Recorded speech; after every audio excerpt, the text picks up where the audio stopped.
I'm Dr. Callie Cyrus, a physician in Washington, D.C. Like many in Black and Brown communities, before I got the COVID-19 vaccine, I had some questions and a little anxiety. But as a doctor, I knew how to get answers. So I'm going to share what I learned, and I hope you decide to get the vaccine too. Ko toke tā Kelly Cyrus iau ko ha fisisiani I Washington DC.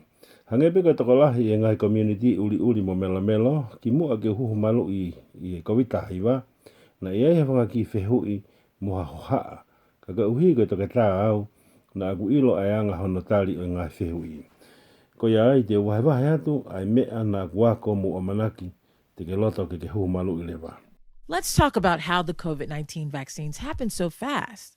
Vaccine development is usually a very long and expensive process. It takes countless researchers' work and time, huge amounts of money, and slow-moving approvals. How quickly these vaccines were developed was one of the things that made me worried to get the vaccine. Then I learned how it happened, and I realized it was actually a really good thing. When the world recognized that COVID-19 was killing so many people, researchers, investors, and government organizations all came together with a common goal of getting a vaccine.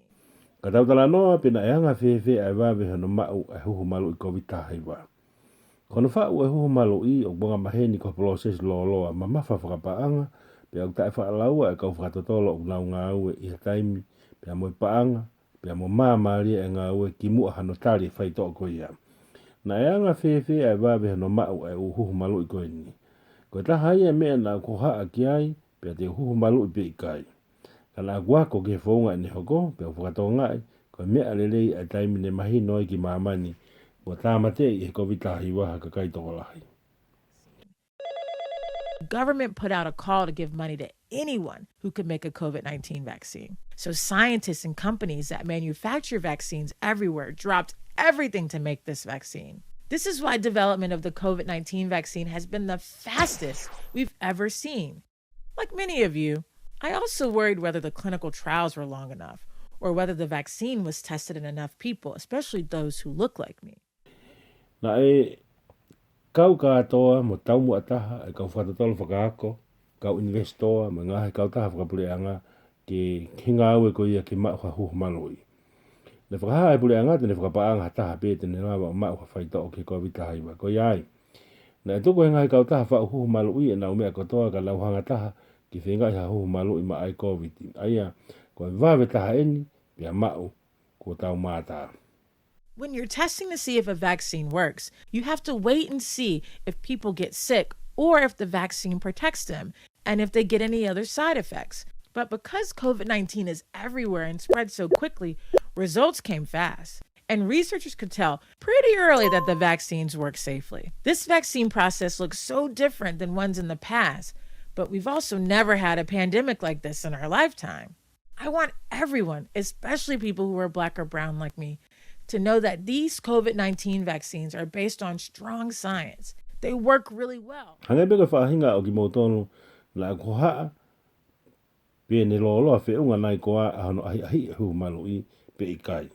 Pe nai whiunga nai a kakai ne ahi ai tau te whito ki kakai hange ko au.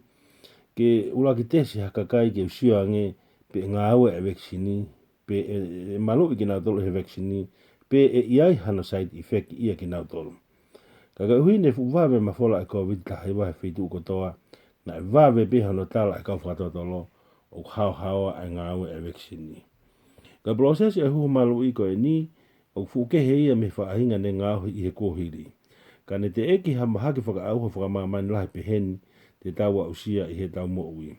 O ko whia mau e taha kotoa tau te whito ki kakai uri mo melo hange ko au ke mo ilo ko ngai huhu malui ko ene e Koviti hiwa ne makatunga ia I he ilo whakasainis mālohi ne nau fu ngā aue I lelei mōni. Really well, meaning if you get your vaccine, it's really unlikely that you'll get really sick or die from COVID-19.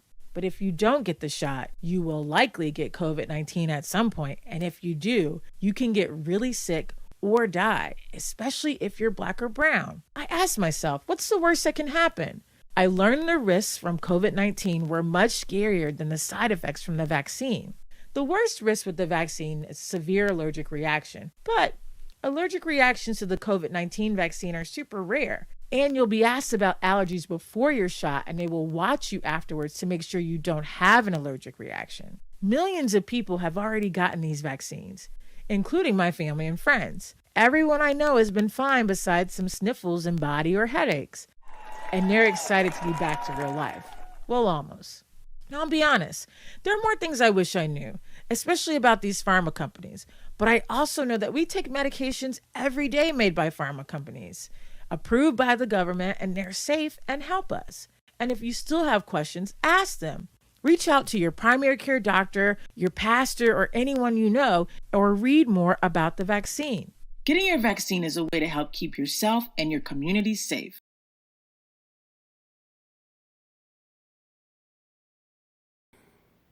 Ka pau ko ke o suhu malui, e lahi ange whainga maari e kai ke puke lahi pe mate me he Koviti haiwa.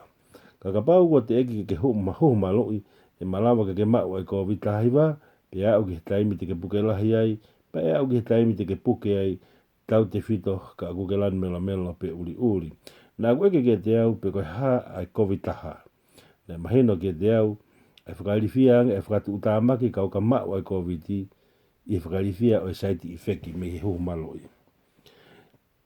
Ko whakatu tāmaki, Koviti taha o vaccini, ko ene vevela ai are siki, pe anga e whakawhia ngainga ai sino ki hu atu kia e faito'o. Ka koe ngai whakawhia ngainga ki hu maloi taha iwa, o kufu tātā mo taha. Pe e ke atu, pe ia pe o kuke are siki ki ha mea, ki mua pe toki huhu koe. Pe e siofi koe hili ai huhu, ke whapapau I ogu ikaiha are siki. Pe whakawhia ngainga Koviti aho sino ki he faito'o. Ko lau miliona ai kakai ko nau huhu malui, ka wahi whamili pa mo ngai kau ngā mea. O ko ilo ko toko taha ko toa pēna sai. Toko kehe ai fofonu, po whelangagi ai sino, mo langa ulu, na nau kena nau fia pe, he nau te whiwhiko pe o whok pe o sai.